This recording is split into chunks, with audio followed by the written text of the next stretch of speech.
Good morning. My name is Kate Konschnik, and I direct the Climate and Energy programs at the Nicholas Institute. Thank you very much for being here today. I'm delighted to introduce the next panel and the day's first opportunity to hear from the states and get the state perspective on what's happening in the PJM market and the footprint. Our panelists are going to do two things today. So we've asked them to talk a little bit about some of the state initiatives underway, to talk about the big energy trends in the region and how the states are reacting to those trends and how they're helping drive those trends. We've also asked the states to respond to what we heard this morning, which was a very rousing defense of the markets, and hear about, from the states' perspectives, how the markets and FERC are interplaying with what is happening at the state level. So based on the discussions that we've had beforehand, I can promise you this is going to be a robust and energized discussion. So as not to interrupt the flow, I'm just going to briefly introduce each of the panelists now, just going straight down the line. It's not at all covering their resumes, but it's just to give you a sense of the deep perspective and experience that we've got here today. Then I'm going to ask the panelists to give brief summaries. I'll ask a few follow-up questions, but then they've all agreed they really want to get to the interactive question and answer part of the program. So immediately to my right, I have Commissioner Phillips. Commissioner Willie Phillips was confirmed as a commissioner of the District of Columbia PSC in 2014. He also sits on the executive committees of OPSI, NARUC's Committee on Electricity, and the Mid-Atlantic Conference of Regulatory Utility Commissioners. Prior to his service at the PSC, Commissioner Phillips also served as an assistant general counsel for NERC and as a regulatory counsel at Van Ness Feldman. Commissioner or Vice Chair Place, Andrew Place, joined the Pennsylvania PUC in 2015 and serves as the vice chairman. Prior to his service there, Vice Chairman Place served in the Pennsylvania DEP in several different positions and was also Director for Energy and Environmental Policy of EQT Corporation. Commissioner Rosales, John Rosales, was appointed by Governor Bruce Rauner on March 16, 2015 to the Illinois Commerce Commission. Commissioner Rosales is also president of OPSI, the organization of PJM states, and an active member of NARUC's Electricity Committee and Transportation Committee. Before his service on the PUC, Commissioner Rosales was an executive with Coca-Cola. And Burcin Unel is a PhD economist and the Energy Policy Director of NYU's Institute for Policy Integrity. Burcin leads the Institute's stakeholder involvement in New York State's Reforming the Energy Vision and is a market participant or stakeholder in the New York ISO. They're also tracking the market developments in PJM.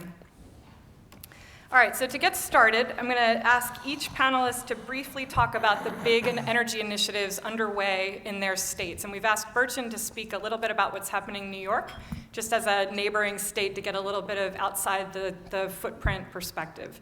So Commissioner Phillips, if you'd start us off. Thank you, Kate. First of all, welcome to the District of Columbia. You are all now one of my favorite constituents while you're here. I used to say that the regulatory landscape for energy in the district is transforming right in front of our eyes. I don't think that that's quite right anymore. I think in the district, especially, it is accelerating extremely fast. Like many jurisdictions, we have a grid modernization proceeding here.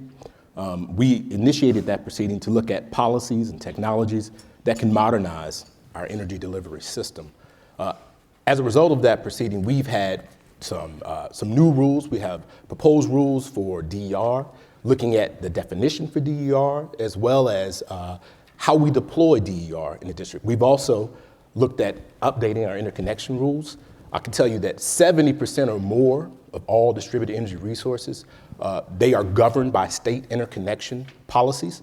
And so that's really important. We're aligning our policies with IEEE's proposed best industry standards.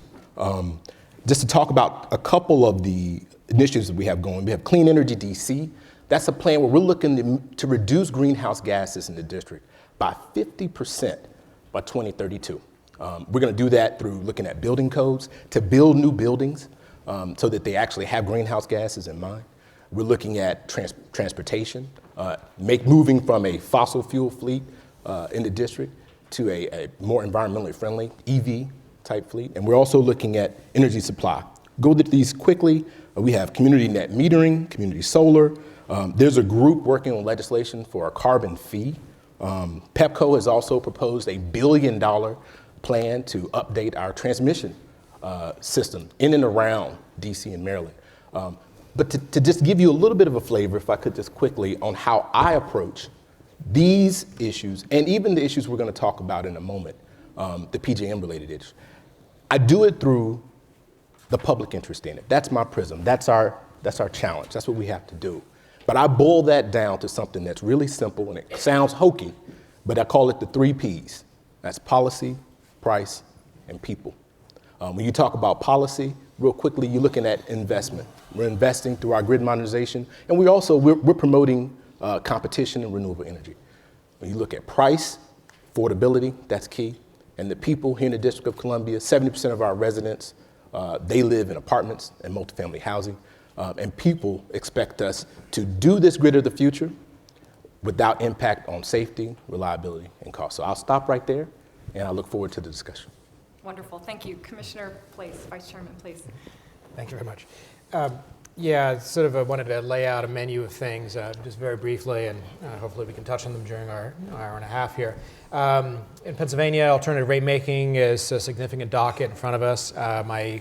We expect on Thursday, tomorrow, to release where we stand, or a policy statement on alternative rate making. For us, for our utilities, I think it's a critical piece to ensure that incentives are in place for not only our Act 129 Energy Efficiency and Conservation Act measures, but ongoing thinking about the proverbial grid of the future and how they view themselves, what their business model is, and the advantages of decoupling revenue from throughput. The renewable side, we recently passed Act 40, or the Commonwealth did, which closes the border to solar for our renewable portfolio standard. And also we're working, my office particularly is working on community solar efforts, which are not currently permitted in Pennsylvania, but I think could offer a significant uplift in the market, not only for deployment of more renewables, but also I'd like to see this as part of our portfolio of efforts on low-income households and challenges. We've also recently completed work on best practices in solar interconnection, which we're not unusual, seeing a dramatic increase in requirements or expectations for deployment. So where they're going to be built, what constraints may be within the utility, what the utility has to do, how that is coordinated, and that's been a very productive effort.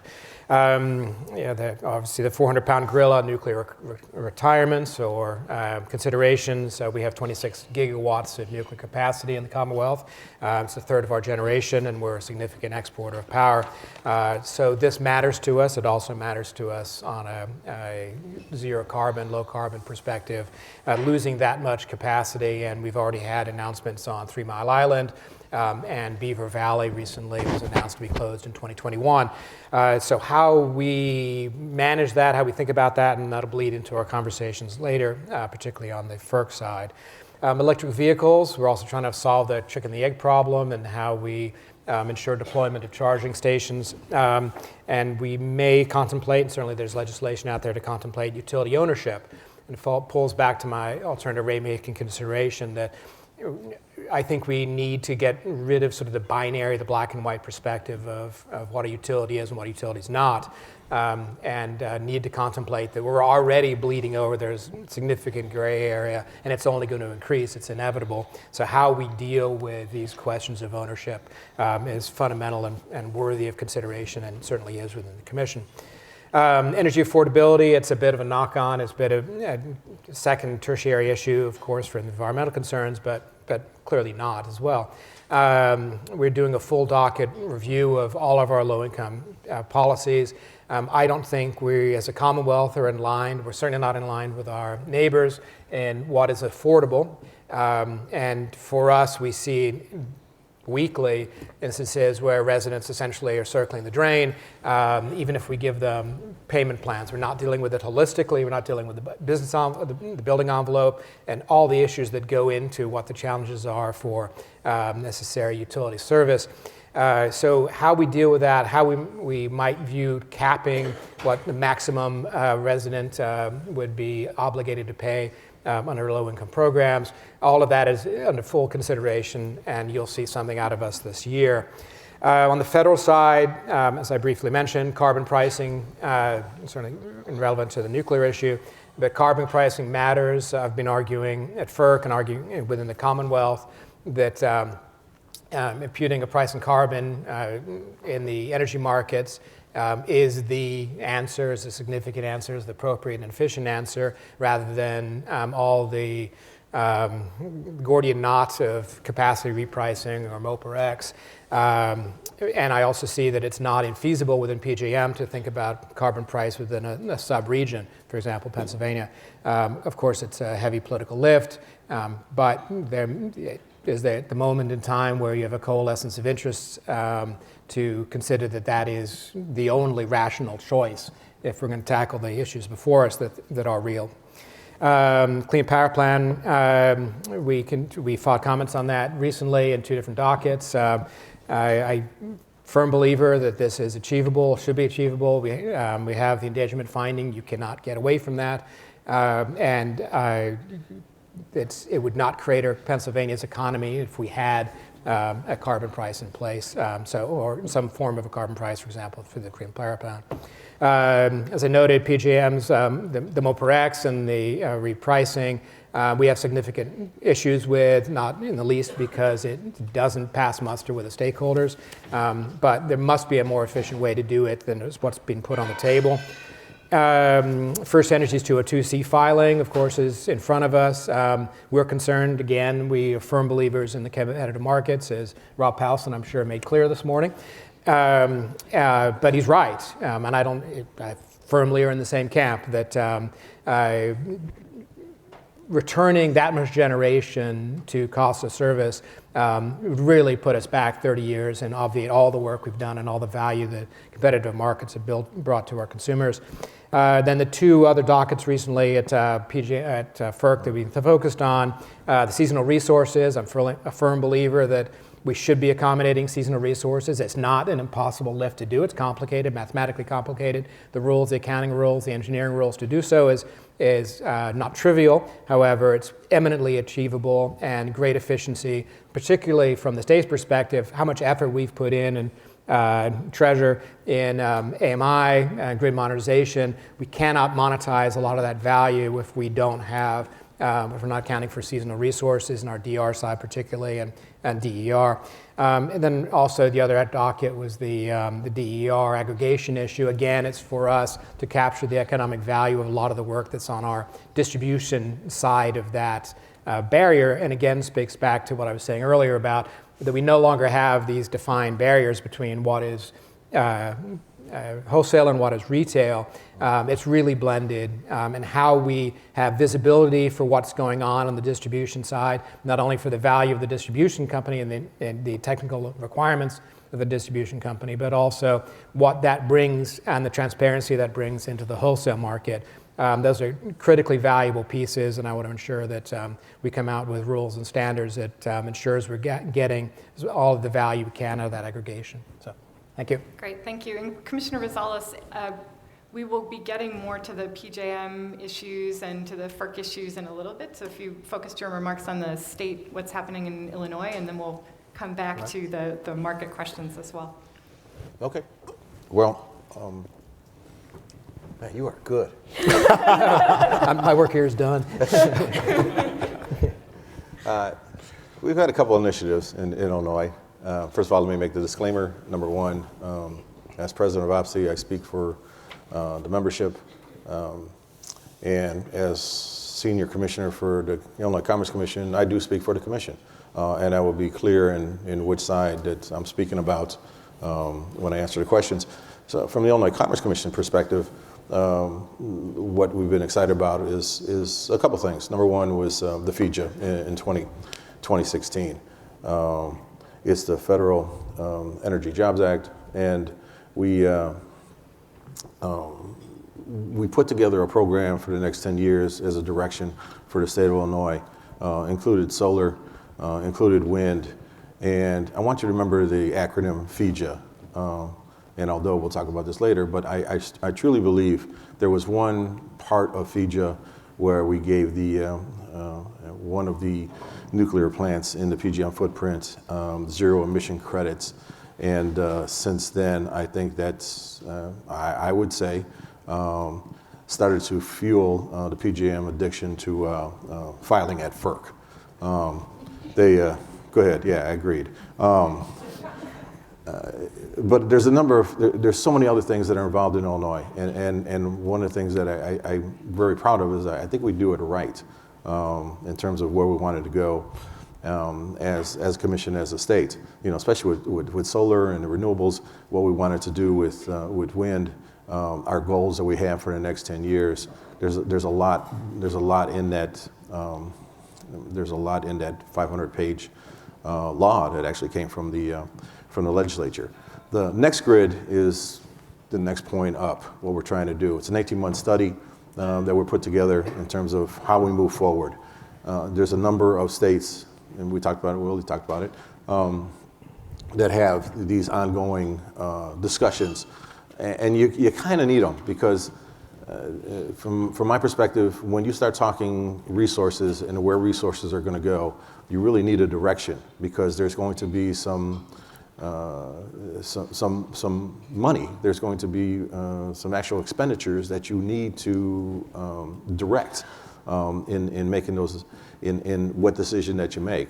So we're trying the best that we can at the point in this energy market to move forward in a direction where, kind of as a lawyer, you look at every piece of paper. From us as a commissioner, we're looking at every document that we can as we continue to move forward from our state and put together a plan that's going to take us into the next century. Thank you. Dr. Unel, what's happening in New York? Thank you, Kate. So New York is very active. We have a state energy plan, and we are reforming the energy vision, if you haven't heard about it. So we have a 50% renewable goal by 2030. We have an 80% greenhouse gas reduction goal by 2050. We have very ambitious energy efficiency goals. And within reforming the energy vision, we're trying to transform the grid to a distributed, integrated platform where we have prosumers, we have a lot of DERs, and we have very active participation from the consumers. So there are several dockets. Actually, that's an understatement. There are multiple dockets. I lost track of how many dockets there are going on in REV. We're looking into how to value distributed energy resources. We're looking at different stacks, all the values that they're bringing in, including the environmental value. We're looking at. We're trying to roll out AMI, and we're trying to figure out what the right rate design of the future is. We have energy storage goals, 1,500 megawatts by 2025. We have offshore wind goals, 2,400 megawatts by 2025. And our independent system operator, NYSEO, is working on multiple fronts to hand in hand with the New York Department of Public Service to achieve these goals. They have recently released an energy storage roadmap. They have a DER roadmap. But more importantly, and as an economist, I'm very proud of my state at the moment, there's a big carbon pricing initiative going on in NYSEO. Integrating Public Policy Task Force is formed jointly with NYSEO and New York DPS. And we're looking into how we can price carbon emissions in the wholesale dispatch. So they just released a STRO proposal. It is 2 days old, and we had a really robust stakeholder participation so far, and we continue to have robust discussions. And we're hoping by the end of this year, we're going to have a carbon pricing in the wholesale market, so we don't have to worry about many of the distortions happening. We think this is I as an economist think that this is the best way, the most cost-effective way, and the most efficient way to achieve some of the problems that we're seeing in the market. And so in New York, we're not, just to quote one of the speakers from the morning, we're not trying to protect the market from the externalities, but we're head-on tackling the externalities that the market causes. Great, thank you. So it sounds like there's a lot happening in the states and in the district. The themes of the many, many dockets and actions that are underway seem to be grid modernization and decarbonization. And so I'm interested in hearing from the speakers, where are you getting the drive to do that? Who are you hearing from? Who wants to see these trends? Vice Chairman Place talked about the Clean Power Plan and that EPA has proposed repealing it, and yet it feels these trends are still moving forward. So interested in hearing where you're getting the sort of push for change, for modernization, for decarbonization. I'll start. I think this question came up a little bit at the FERC technical conference they had the other day on aggregating storage in DERs. And I think the same answer applies here. It's consumers, it's people. I think that people want control, people want change. I think another driver, and this is kind of, it's very obvious, technology. Technology has changed not only our industry, but so many regulated industries, so much. You think about it, just 10 years ago, you couldn't have what's essentially a power plant on top of your home, if you're a resident, and then in the district, you can actually sell power back to the grid from your own home. You are a participant in our energy delivery system. That is changing the game. And people are willing to pay for it here. A lot of people, we have a lot of people that aren't doing great, but a lot of people are willing to pay a little bit more. We have 100% AMI deployment here. And so I think that to answer your question directly, it's technology and it's the people. If I may, grid modernization in many ways is driven by our utility side. I think they see it as an existential need, and certainly, as I noted earlier, capturing the technology we put in place. We have virtually 100% AMI deployment as well. But we also have distribution system improvement charge and LTIP, our long-term infrastructure improvement plan. Sorry, too many acronyms. That allow accelerated recovery outside of base rate cases. And that has been a critical tool for our utilities, not only on the electric side for the grid modernization piece, but also for pulling out leaky pipe. And if we care about climate issues, we care about where we have methane leakage. And if you look at the data, a lot of that's coming from old distribution pipe. It's not coming particularly from the upstream. It's certainly a new build that's being put in place. So we have the dual win of not only reducing the safety risk, the risk to human health and the environment from a lot of this old pipe that's a century old, but also from the climate perspective, significantly reducing our methane emissions from our distribution side.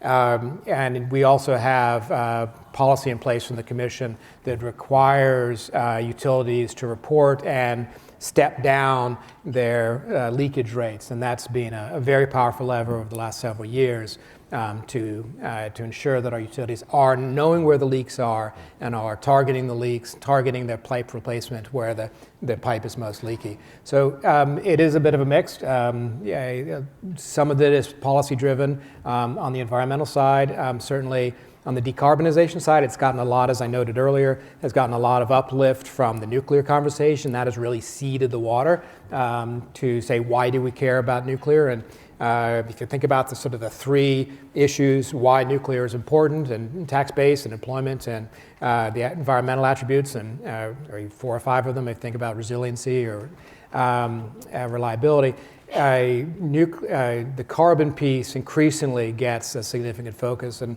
as was pointed out, I think for a rational reason that valuing that attribute is arguably the most logical and rational reason to think about the economics of nuclear generation. I would follow up with Willie and acquiesce with his statements.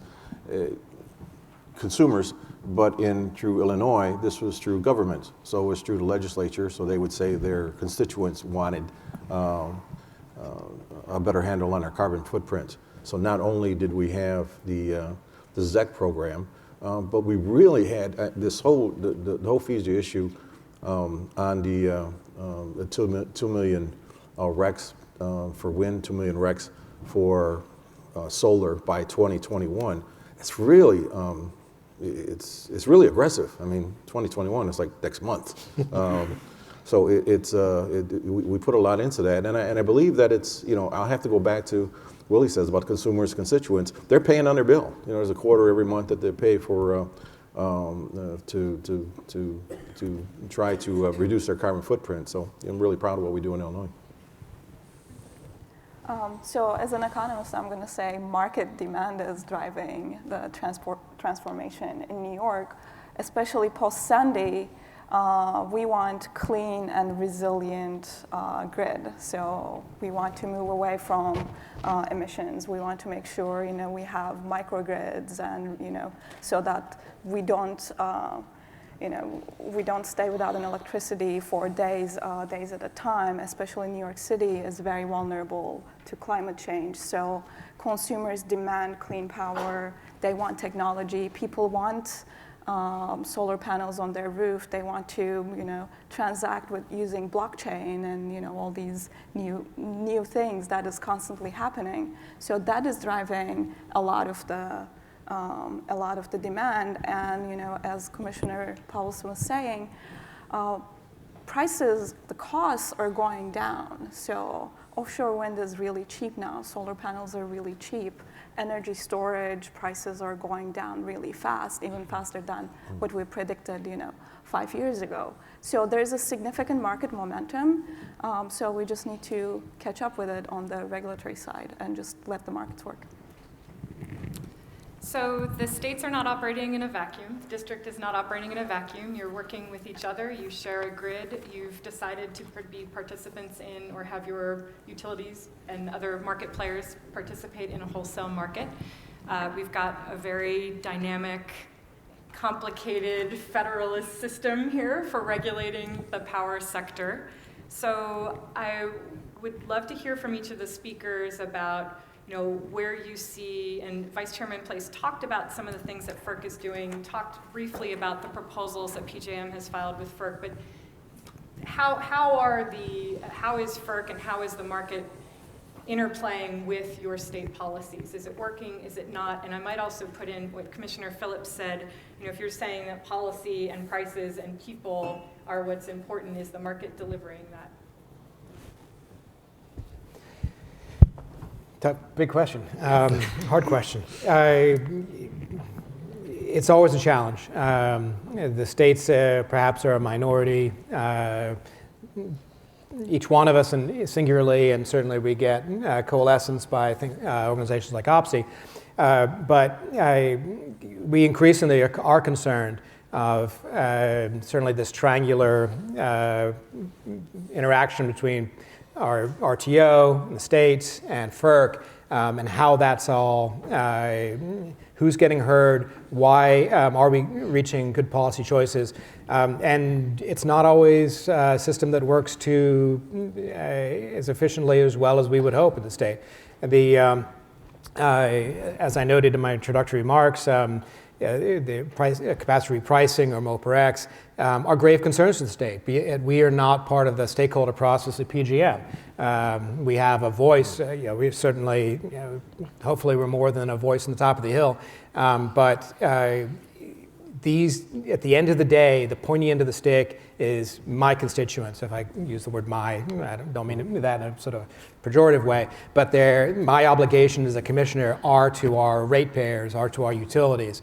And whatever happens at PJM, whatever happens at FERC, it all flows down, mixing metaphors, to the constituents that I'm obligated to care about. And as I noted earlier as well, that Pennsylvania is a big energy state. We're number 2 in nuclear. We're number 2 in gas generation production. We're number 5 in coal. We, I think, are the largest exporter of power of any state in the union. So these things matter to us, not only because we're an industrial state, a large state with almost 12 million residents, but also because of our power generation side. So we cannot avoid that at the end of the day, all of this comes back to us.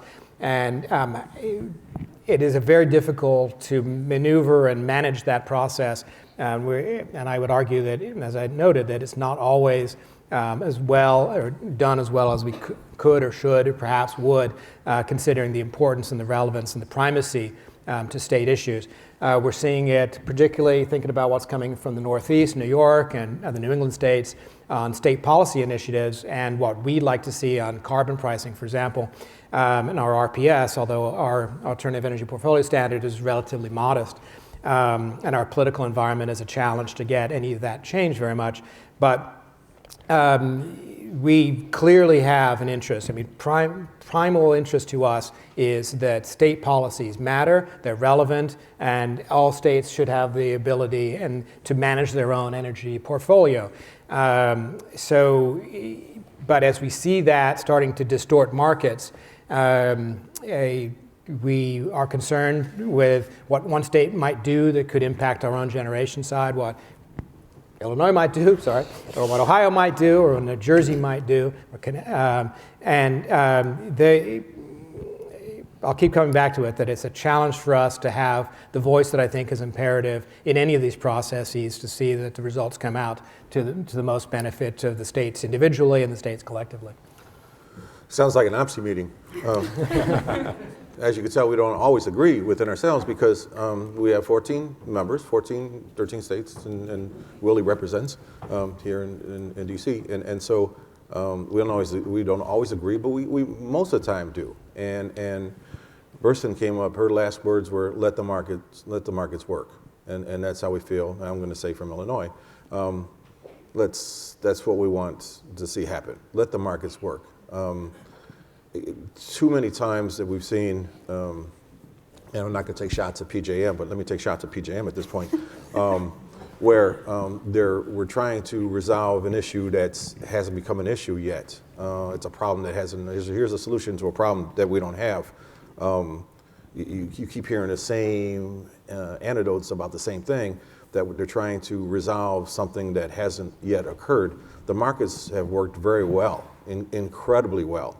And to come up with dockets like MOPR-X and with the repricing proposal, which at times are so discriminatory, it doesn't make any sense to most of us in this business.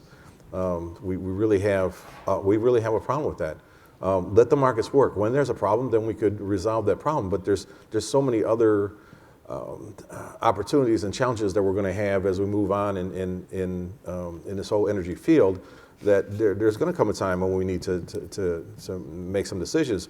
But if the markets are working well, in which they are, and I believe everybody agrees that they're working well, then let's not try to precipitate answers to problems that don't exist.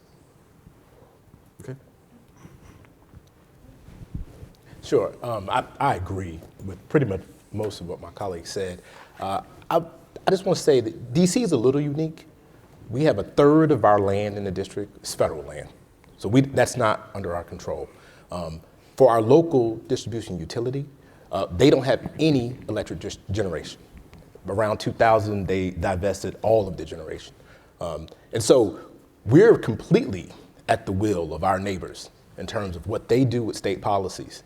And so while we're part of PJM and we think the markets are working well, to the extent that state policies or to the extent that PJM proposals impact the District of Columbia, especially if they have a unjustified impact on cost, I think that we don't have a choice but to be opposed to that. Now, I think that we're open, we're looking at this. I think there needs to be time. We need to allow time to study these proposals. We need to make sure that we look at all intentional and unintentional consequences.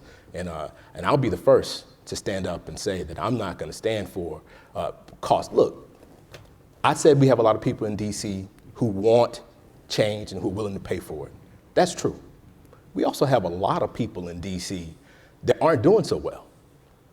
And more, the costs that impact their bottom line, they're out of our control. They're happening at the 10,000-foot level. So states need to be at the table to make sure that policy, price, and people, our perspective on those three issues are presented and that they're reflected in the outcome of any policies that take place. Great, so we've heard a lot of, oh, sure. Sorry, you were good for now? I mean, you know, In New York, we're, I think, in a very lucky place where we have one state and one ISO. And there's a collaborative process. Sometimes, there are some, rough patches along the way, but there is still a collaborative process, and we don't have that, different states interactions happening. So New York is not a fair comparison to PJM in terms of the interaction between states and the RTO. And in terms of interaction with the FERC, not representing the state, the NYSO, the EPS, or FERC, all I can do is to read between the lines of FERC orders and reading dissents and the orders of Commissioner LaFleur and all the other orders. We can, I hope that FERC is actually open to the idea of carbon pricing if and when NYSO and DPS can submit a proposal to FERC. So that's my hope. Sorry. No.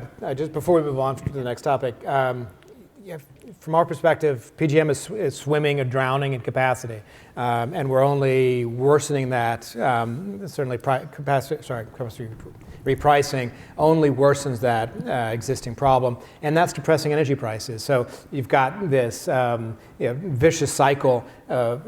We just have to keep coming back and feeding one side, then it depresses the other side, and we're feeding the other side again, and we're not getting anywhere. That's fundamentally probably our biggest challenge with what's put out there.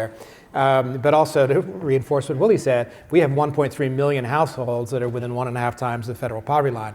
That really matters to us, and I cannot be neglectful of what that impact is and whatever comes out of this, and seeing anything that pushes prices up and limits efficiency and limits the gains we can make from a lot of the efforts we've done, whether it's grid modernization or DER or demand response or all these mechanisms we have potentially in our pocket. All of those can accrue to the benefit of low-income households, and for a state like us, that really does matter. Agreed.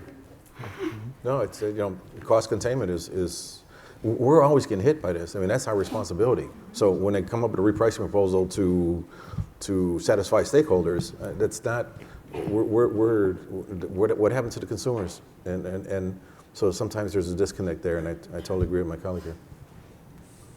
So there's a tension here. What we've heard in the past few minutes are state policies matter. We've also heard we need to let the markets work. We've also heard that sometimes state policies might distort the markets. All of these things are true, and I guess just picking up on something that Burcin said, talking about, yes, a process in a simpler context with a single state ISO and then its state counterpart, that there has been this process and back and forth of talking about carbon pricing. I'd like to talk about carbon pricing in a moment as a substantive matter, but procedurally, would be interested in hearing about sort of the process that got us to the two proposals from PJM at FERC and role, and whether there's an opportunity to change how decisions are made, or if this is a matter of, can some of these tensions be eased with a different relationship or partnership between the states and the market? I think that's for you, John. Yeah, I agreed. I just came back this morning from the other Hyatt on Capitol Hill, where Craig Glazer was speaking, talking about this subject. So there's a lot of PJM people. There's only 3 of us, but they're everywhere. Supporting the the MOPR X and the repricing proposal. I find it's sometimes difficult to understand. We agree that whenever a state wants to make some changes, which a state has a right to do in terms of energy policy, that there would be some type of effect. Understood. But is the effect enough of the one power plant in Rock Island that's on the Mississippi, that's because of the ZEC program and the 16 the small amount of megawatts that it produces in terms of the whole capacity within Illinois, that somebody from Pennsylvania, consumer, should be paying for that. for something that's happening all the way on this side of the country that's going to affect somebody on that side of the country. I mean, there has to be some rational understanding that if it becomes so apparent that the market is distorted, that we need to discuss this. But the discussion with PJM, their motto this year has been, I don't know if they told you what the motto was for this year. It's they put their hands in their ears and say, "We hear you." That's really how it comes out, and it becomes very frustrating for us because they'll say they listen, they'll tell us about the stakeholder process, they'll tell us everything that they've done to make this in a somewhat transparent manner, and then they'll just throw it out the door and say, "No, we're gonna go with this anyway," And so from a state perspective, we're constantly in this position of, you're not listening. We've made it clear. From the 14 members of OPSI, 12 of us and 13 in West Virginia, when we came to FERC and said, look, this just doesn't answer any of the questions that that PJM wanted to address, and so we constantly when you talked about that tension, it's the lack of hearing from us, because in the end, us is what we're responsible for.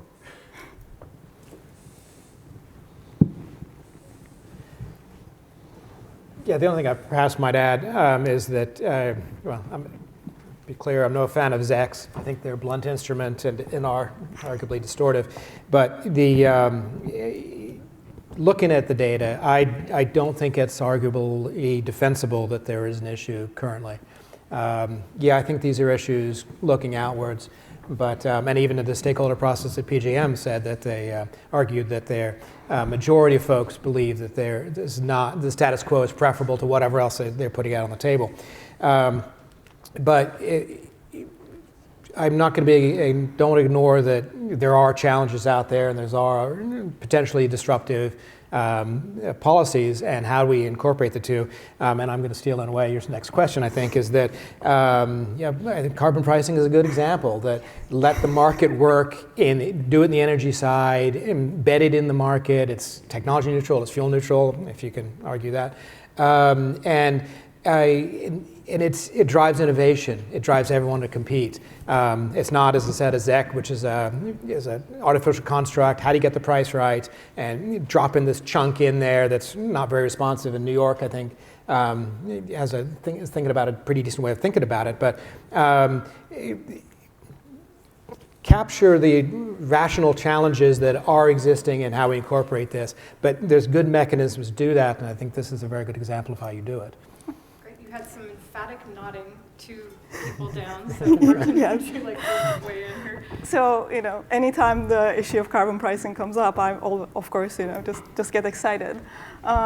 So when I want to talk about this idea of, markets working well, it is providing what we need to do, or, any state policy distorting the market.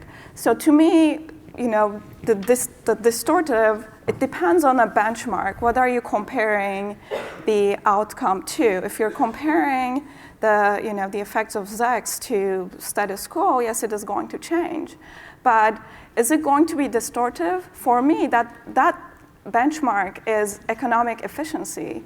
And ask any economist, when there are externalities, your market is not going to be efficient. So your current outcome, or any outcome without any state subsidies, ZECs or RECs, is not economically efficient. It might provide you, electricity, you keep the lights on, but in terms of economic efficiency, it fails, because when there are externalities, markets fail. So if these policies, RECs and ZECs, yes, they're not first best instruments, and about 100 years ago, a noted economist told us what the first best instrument would be, and that's, dare I say, an emissions tax. But compared to the outcome, what would have happened with an proper emissions tax, your RECs and ZECs are not distorting. They're trying to get the generation mix towards that efficient outcome. So when people say, we're trying to protect the market. We don't want to distort the market signals. The entry and exit signals right now are not economically correct to begin with. Your coal plants are not retiring fast enough. Your renewables are not entering fast enough. And natural gas, there's efficiency issues, and you have to look at, your efficient natural gas might be entering a little faster, but your inefficient natural gas should be exiting faster. But so to me, that is the distortion benchmark.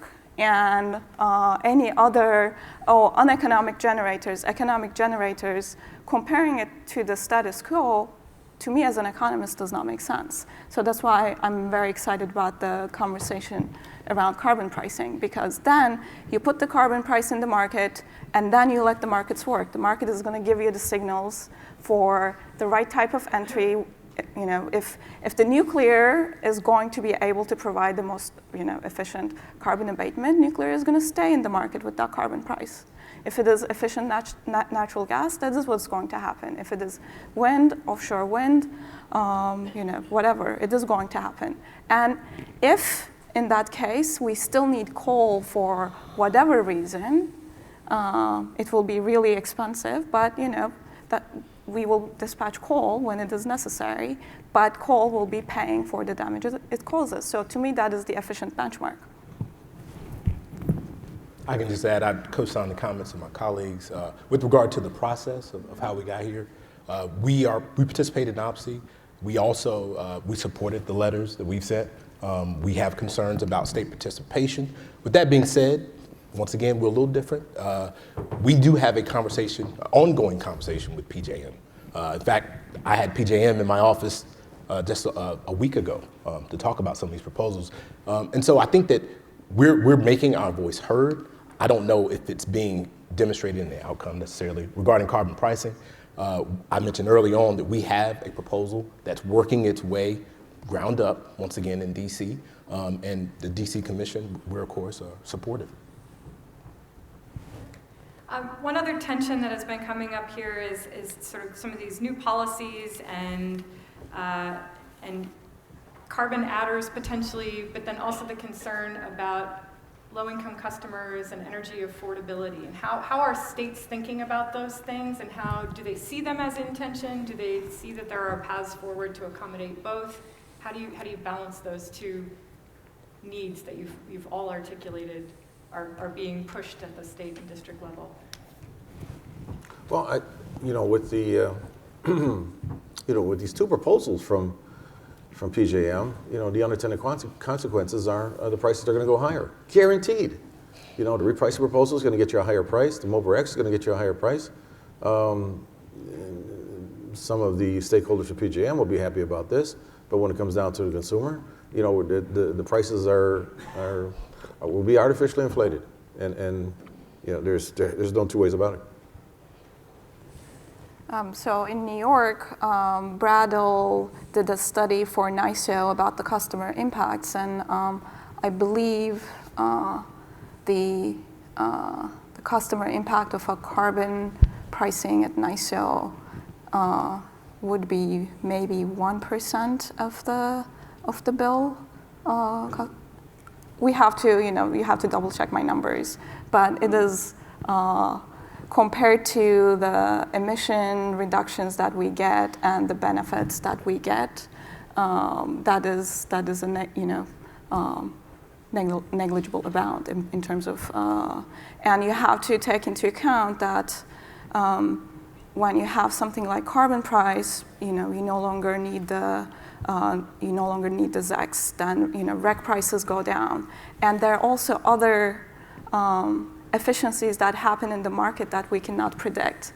Over and over again, the only thing that is certain is that we, underestimate the markets. So there's going to be more efficient ways to abate carbon. There's going to be, more efficient natural gas. There's going to be dynamic effects, and customers are going to eventually benefit. Yeah, and I would add that for me, one of the elegances of doing carbon credits is to redistribute revenues to the most impacted communities, whether that's residents or industry. But also, it's another cut I have with ZECs is that it's singularly focused on, if we do nuclear ZECs, but capturing the efficiency if we are pricing carbon appropriately in each generation source, whether it's gas. You want a market signal to get the most carbon intensive gas out of the market, most carbon intensive coal out of the market. But you don't have that market signal if we just have this blunt instrument on a nuclear ZEC. And that's one of the significant uplifts we do need for all our residents, consumers, including low-income consumers, is capturing much of that as market efficiency as we can. That's the hope and the value we bring to it. And then also pushing as much as we can on the energy efficiency side, energy conservation, as much as we can pull that in, as I noted earlier, community solar, anything we can carve out and put in to build a whole suite of efforts that can contribute to reducing the hurt to vulnerable communities. One thing I can add, a part of the carbon pricing proposal that's moving in DC, there's actually a rebate program for residential homeowners to allow them to recoup any type of burden that's put on them as a part of the carbon price proposal. So that's something I'll throw out that people need to look at. Good, I'm gonna ask one more question and then we're gonna open it up to audience members, so have your questions ready.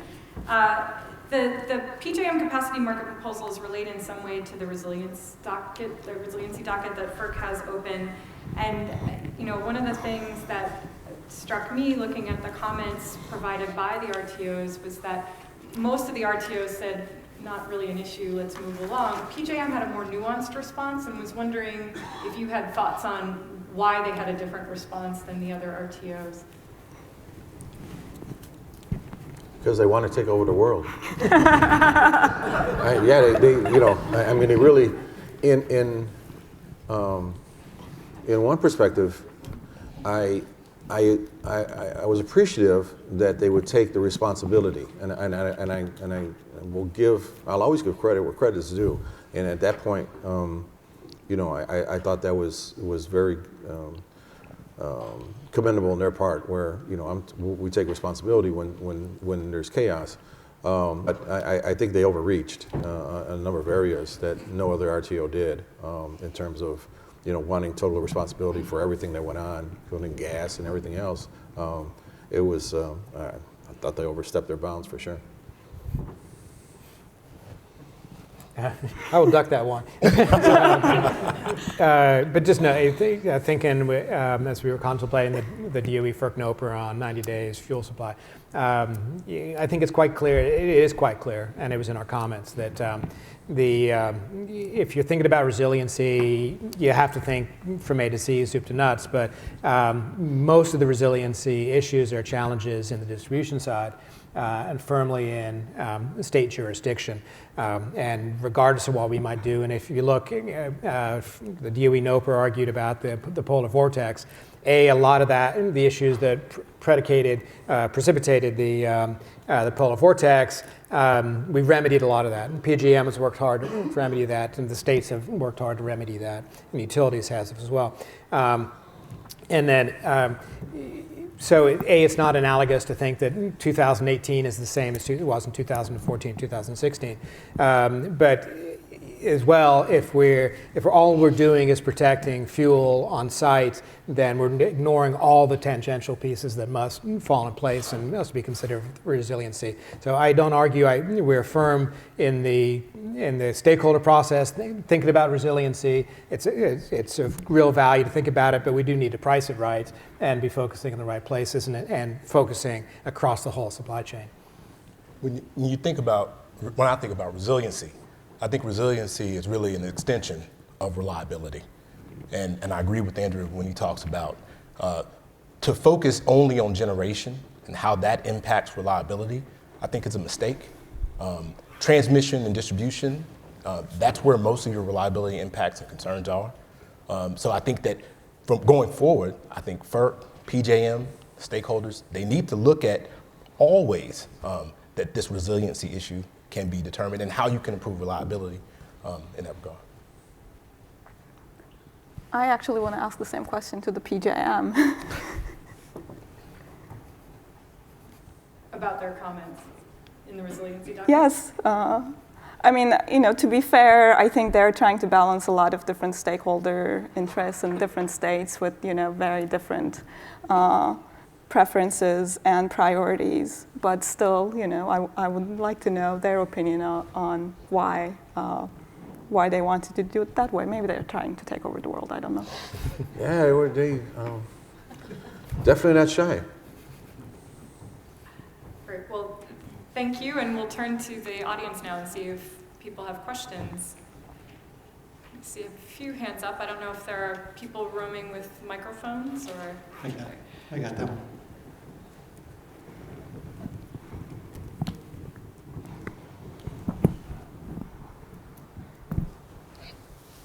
Yes, you're up. Bill O'Sullivan, New Jersey DEP.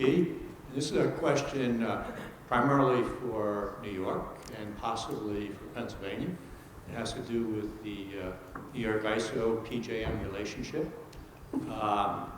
New York, particularly New York City, depends on a lot of imports from New Jersey and Pennsylvania for its power. And those imports appear to be increasing.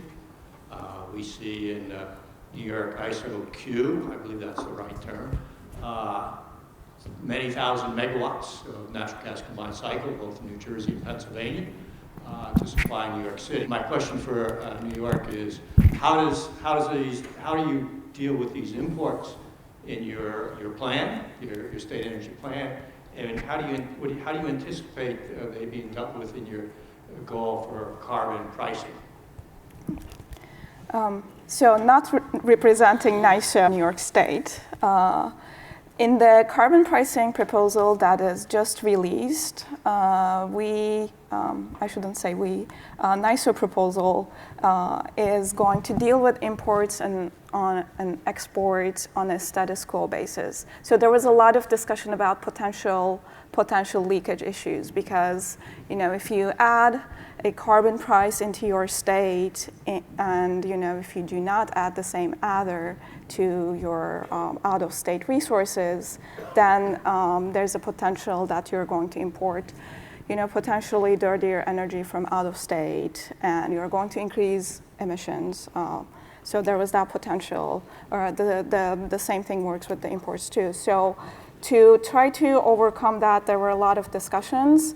And the proposal that was just released is basically going to treat the out-of-state resources on just LMP competition on just the LMP basis, and not going to add the carbon adder. But I haven't looked into all the details yet. But this is my basic understanding. I'm not an energy guy. I'm an air guy. I'm not quite sure what that meant. I think your answer was that you don't anticipate a price being placed on carbon for the imports into the New York ISO. So not having the proposal in front of me, I cannot tell you an exact answer. But yes, basically right now, the way they're going to dispatch out-of-state resources is going to be, I think, based on the status quo. Yeah, and that is true. That's how I see it evolving in Pennsylvania as well. Because we have the same issues, whether we put a carbon price on our borders, how would we ensure we're not impacting out-of-state generators, but at the same time not just switching the mix and having a whack-a-mole problem, creating carbon emissions somewhere else. But I think it's an accounting issue and not difficult to manage at the border. So.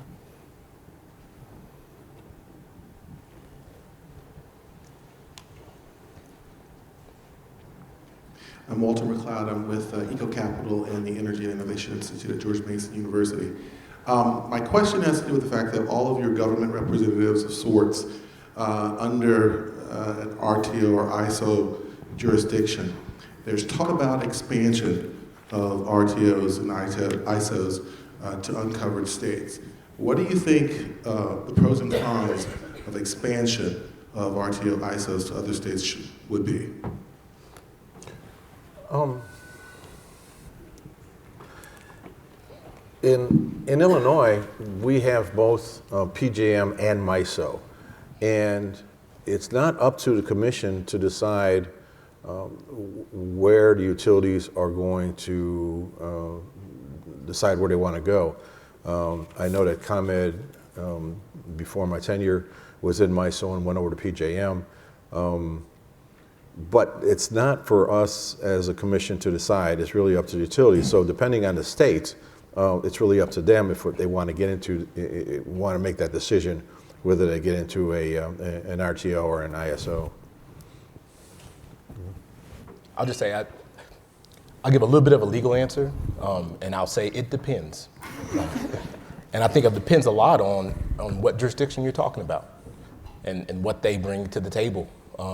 And if that includes additional costs, to keep coming back to my theme, that's something that, whether or not we have power to oppose it or not, that's something that we would take issue with. So, but I think that, let me just say, I think the RTOs, ISOs, they work. The system is working, but it would depend. Hi, Jasmine Melvin with Platts. Concerning the tensions you've discussed between the states and PJM, and particularly feeling like you're not being heard in the stakeholder process, do you have a means through FERC or elsewhere to formally start some type of proceeding to change the stakeholder process, or are we more so in a situation where we'll continue to see more of the same until PJM internally decides to take a look at its governance and stakeholder processes? Correct.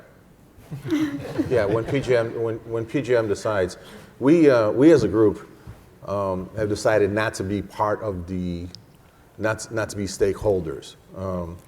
It's different from those that actually are working, with PJM in terms of the industry. We're responsible for other responsibilities, including our states.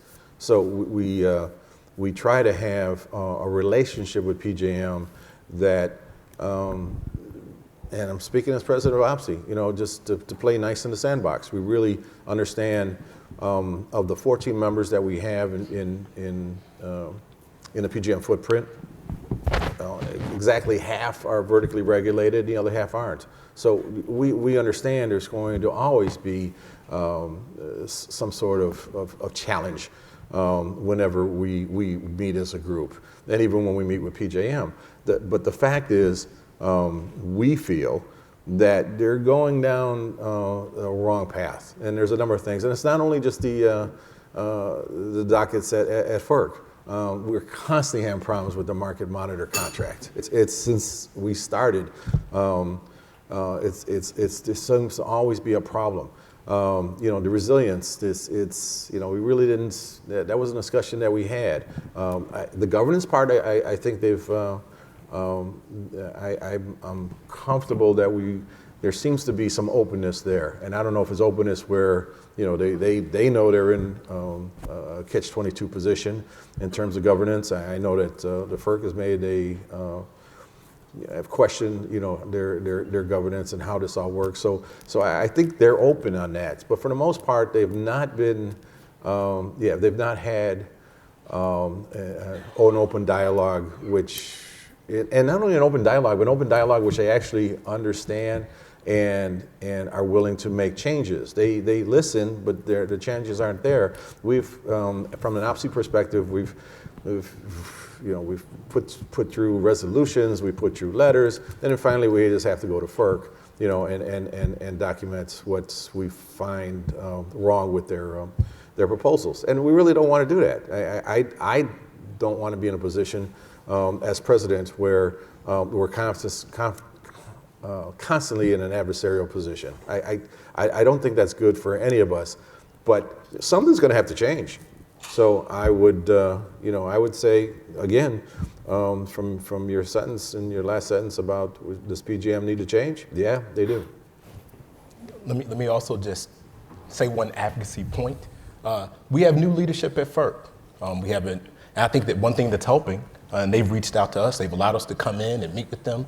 I think having a former state regulator, to give a shout out to Paulson, who was here earlier, on the commission, I think that there are that's a lot of potential. And I'm willing to give FERC time to evaluate what we're saying. I think that we have their ear. We may have had it in the past, but I wasn't there, so now I have it. But I just want to allow room for that, to allow room for new leadership to come up with new solutions. Yeah, and I don't want to come across as entirely throwing PJM under the bus either. Someone once said, democracy is the worst form of government except all the others.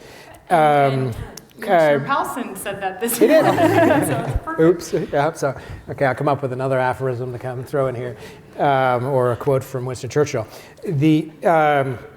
But that said, yeah, it clearly is flawed. Is there a better system out there? I don't know. I'm not hearing a lot of percolation in my bailiwick that argues for wholesale or put a proposal on the table to revamp, to rethink the governance stakeholder process at PJM. But I don't want to be too sanguine. We do have a lot of voice, whether it's at FERC, whether it's in the senior task force at PJM. There is a significant amount of input, and we do have a lot of coordination back and forth with PJM. They do come in. We converse with them. There's a pretty good dialogue both ways. But again, at the risk of throwing PJM under the bus, when you look at OPREX or capacity repricing, it's clearly not, from our perspective, a rational choice. And does that speak to a flawed system? Perhaps. But unfortunately, it's sort of exogenous. The policy, at least from my perspective, is sort of exogenous where the process is. I'm not going to kick and scream. I'm not going to lose sleep at the flaws in the PJM system, but I'm certainly going to ensure that we make every vocal effort we can to make rational proposals on the table or respond rationally to whatever's out there. And hopefully that does have an impact.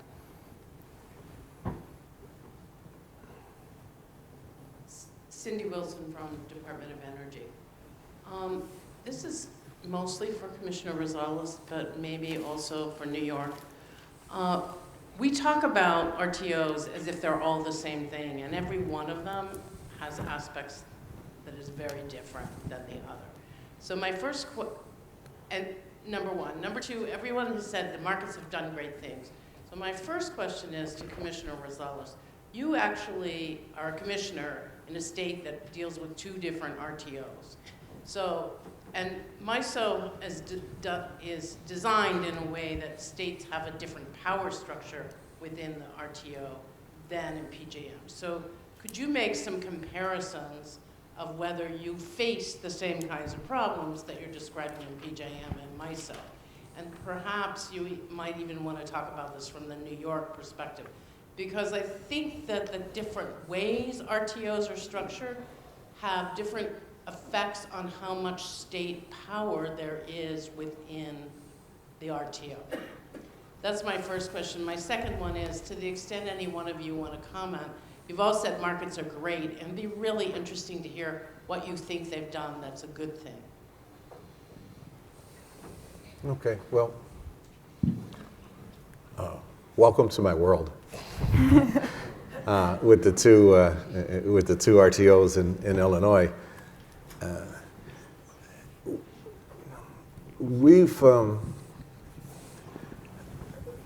we've had challenges.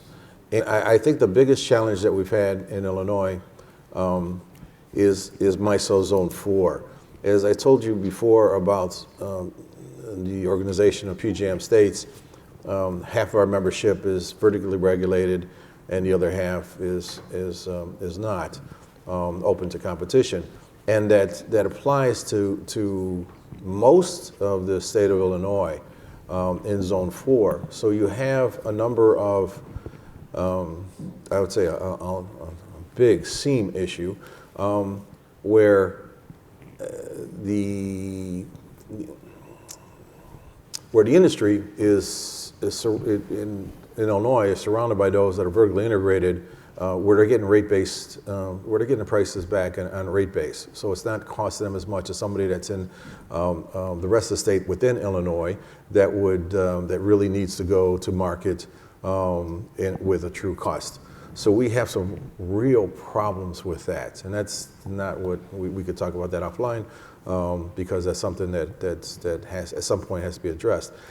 Again, we can't dictate to our utilities whether they want to go to MISO or PJM, and really Illinois they could because PJM, MISO and PJM are both in our state.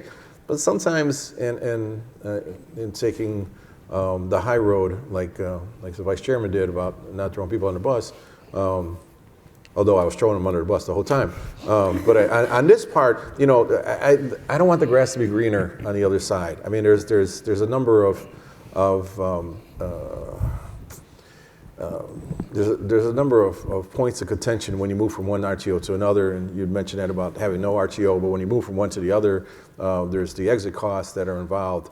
And I really think we should work to make the market work. So I don't, and now I'm speaking just as Commissioner from Illinois, and now I'll speak just as just my own views and not out of the commission. I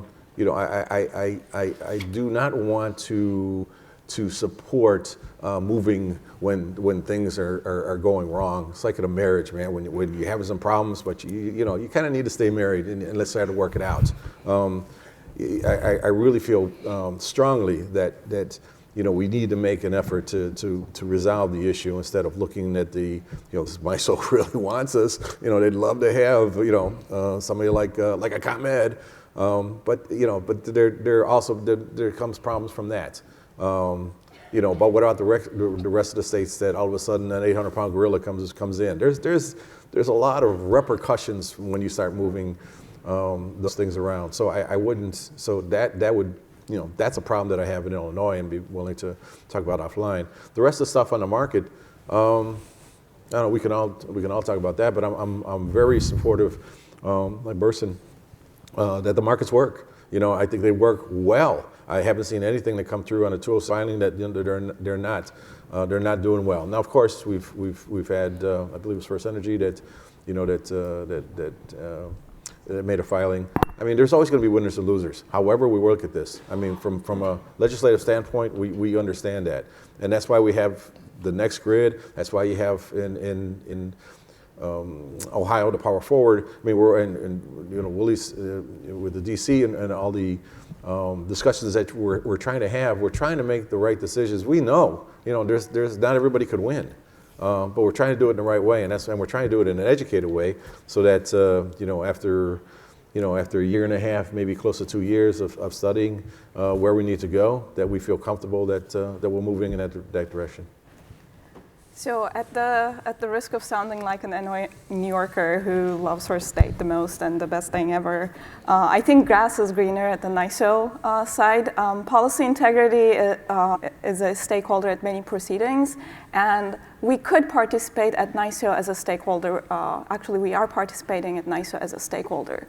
For example, to compare it with PJM, we don't have a clear mechanism to participate in PJM as stakeholders. So we participate at FERC dockets and we comment on FERC dockets. So there's a clear stakeholder process difference. And to me, I think that is very important to ease some of these tensions. And in terms of markets, I'm a big fan of markets, and markets work condition on not having market failures. So markets have been providing us electricity, the lights are on, but the markets would work well if there is a carbon pricing and you internalize the externalities. So that is, to me, where current markets are failing. I think your question is an excellent question, and it's one I've thought about. I don't know if I have the perfect answer, but it's really a question about, we've been on a 20-year experiment. And I think that when you need to look at what the goals were of that experiment when it began. And now that we're here 20 years out, have we achieved those goals, whatever they were? I think part of it was competition. And I know that A place like DC wouldn't exist. If we didn't have generation, you'd have to invent an RTO of some kind to help us meet our needs. So I think that's one, it's the value of it. What's the value of it? That's a good question. To give you a small example of how PJM has been good, we get an annual summer reliability assessment from PJM. So while we're always talking about the 3 Ps in my office, policy, price, and people, we're coming at it from our angle. PJM has a wide area view. They're coming at it from their angle. They're able to provide us, do we have what we need? And that's something, again, I think that only an RTO type entity can provide. Yeah, and if I might add, think about as a state regulator that I sort of see both sides, both rooms, that I see the regulated side and utility and distribution side, but then the market competition side. And I'm a huge fan, I mean, to quote Burcin, I'm a huge fan of markets, and that price formation, price transparency, nodal pricing, pricing attributes like ancillary services, capacity, those are I think the data is quite clear that they are functioning much better than they would in a vertically integrated and non-competitive regulatory, fully regulated market. So I would just note that, when I do see and wear both my hats, I truly like it when we're dealing with market forces that allow this transparency, particularly. Hi, Brent Aldifer with Community Energy. We're a wind and solar developer. I appreciated Vice Chairman Place's comments that we may need a price signal that not only maybe rewards renewables and nuclear, but is a price signal for retirement of old coal plants. And when we've worked on some coal plant retirements in the West, replacing them with wind, solar, and some natural gas, we found in most cases came up is a request to continue in rates the unamortized capital of the coal plant. And it might be several $100 million that continues in rates. But in many cases, the economics were better for the ratepayer to do that, avoid those high operating costs on that old coal plant and replace it with what's now becoming lower operating costs from wind and solar and natural gas. I'd be interested in the Commissioner's views of how you would think about a case that worked for the ratepayers with lower rates and worked for carbon with replacement of coal plants with solar, wind, and natural gas and storage. If it included a request to recover in rates over the coming years unamortized capital that was left in that old coal plant.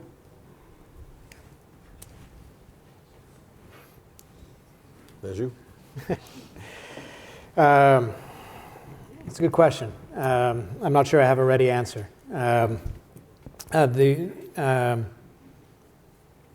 Yeah, why don't I give that some thought and get back to you, because I really am not sure I want to opine that I have a good resolution to the question. The only point I was thinking that from the coal plant's perspective, I've long thought that CCS made sense, that we are likely, if not efficiently, should have some baseload coal generation out into a decade or 2 decades, 3 decades. And unless we do have a price signal for carbon, we will never get viable CCS. So that's the one piece that I think that we should not ignore on the coal side entirely. But other than that, let me get back to you on an email. Hey, from the webcast audience, this one's directed at Burcin. New York and other northeastern states participate, it's from Adam Diamant from EPRI. New York and other northeastern states participate in the RGGI program, which creates a carbon price associated with electricity generation in New York and the other RGGI member states. Presumably the RGGI carbon price already is included in the wholesale price bids submitted by power generators to NYISO, New England ISO, and PJM. Why does there need to be a separate quote-unquote carbon pricing regime in New York or elsewhere in the region, given the existing RGGI program? To achieve economic efficiency, you have to fully internalize the externality. RGGI prices right now is about $3 per ton. The best estimate of the cost of CO2 emissions is about $50 per ton. So RGGI is great at achieving emissions, and it has a lot of economic benefits, but RGGI price is too low to fully internalize the externality. We have time for one more question. Back here.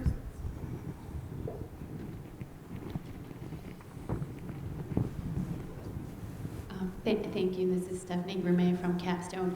I was wondering if the commissioners could talk a little bit about their experiences with energy efficiency in DER and whether or not they think the low-hanging fruit of those mechanisms has been taken, and if not, where do you see future gains coming in those two areas? Thank you.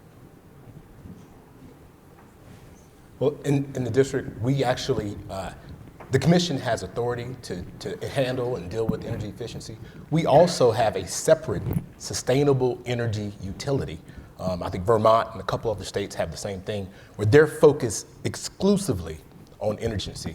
And they're doing a wonderful job. I think that that's a model that I would throw out there that the other states should look at. So that's, stop right there.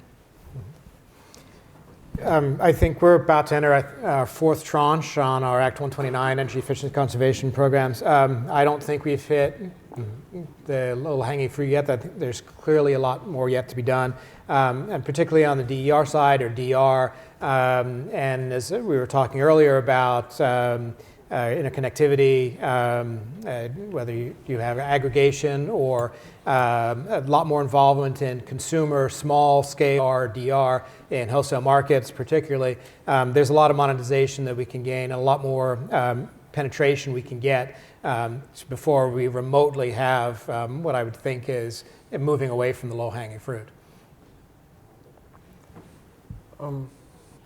I think we do well in Illinois with energy efficiency. We really do. There's always more that can be done, but I think there's been a focus there in Illinois, and I'm comfortable that we're moving in the right direction.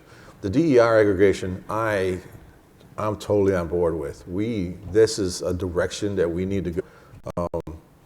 Part of a program that I would see even from NARUC would be to move in that direction, and how we go about the rest of our lives, really, in terms of how this is going to change the energy market. I feel real comfortable that this needs to be addressed, and then it goes off into other tangents about making sure that cybersecurity and all the other ones are involved in this as well. Because when you start having third parties, you then lend yourself to other avenues that those bad folks could get into the system. So I think that's the way to go. And if I was running for president of NARUC, I would tell you that would be part of my platform. You got my vote, John. I can't vote, but you got my one too. Thank you. All right, well, thank you. You'll join me in thanking our panelists on this panel. Really appreciate you.